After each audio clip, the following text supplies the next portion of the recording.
and we have to debit it over here too. So we update the new balance, and the new balance is $11,000. Okay, then we go back and we have to update to show where we put the information in 101. Next we have to go to our rental revenue. The date again was the 8th, post reference was G1, the journal page. We credited rental revenue here, so we're going to credit over here. And now we would update the balance with $6,000 and put it there. Alright, we go back and we update to let rental revenue know where we put the information. So that's simply us just taking these transactions and moving them over. I want to show you what happens now if the reverse happens, or if something happens where it would actually reduce the balance that we previously have. So let's take a look. We have accounts payable, computers, and we have cash in bank. So let's look at accounts payable. On the 10th of March, we debited computers for $1,500 and we credited cash $1,500. So let's go to the first account, accounts payable. First thing we have to put in is the date. March 10th, transaction took place. Description we can leave blank. We got the information from General Journal page 1. But now, what did we do to digital computers? Do we debit it, accounts payable, or do we credit accounts payable? We debited accounts payable for $1,500. Alright, so now here it comes. We have an account that actually went down in this transaction. We know that the normal balance for accounts payable is credit. And it shows us that on March 3rd, we had a balance of $3,000. But because we debited it, $1,500, the balance is actually coming down.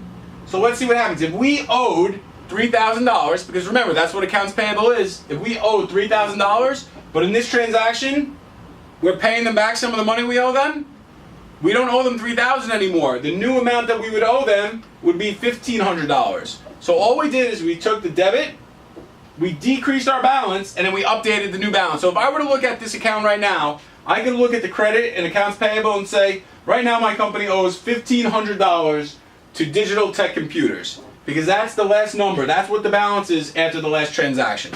Same thing goes for cash. So in this case, you got to go back and you got to make sure your post reference is there. Then you can move on and let's look at cash. So cash was credited $1,500. Okay? So that would reduce your balance, right? Cash would be reduced by $1,500. So if you look here, the date was the 10th, March 10th. We got the information from the General Journal. Did we debit or credit cash? We credited it for $1,500. So our cash actually went down, right? We paid back some of the money that we owed. So if we go over into the balance column, previously we had a cash balance of $11,000, but now because we credited $1,500, the new balance would be $9,500.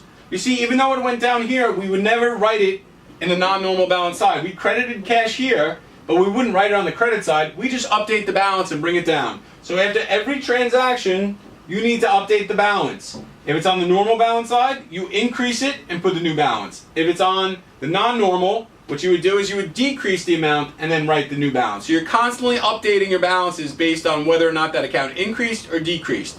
But you're always keeping that balance on whatever the normal balance side is. Remember, for all your debits, right, you have your expenses, you have your assets, and you have drawing. For your credit balances, you have your revenue accounts, for your credit balances, you have your revenue accounts, you have your liability accounts, and your owner's equity accounts. Okay? So that's how you keep track of it.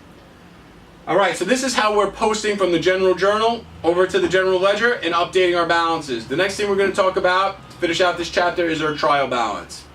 But this is how we post back and forth. Make sure you remember, you always got to bring your account numbers back up to the General Journal. I always forget, but you guys have to remember. Alright, thank you.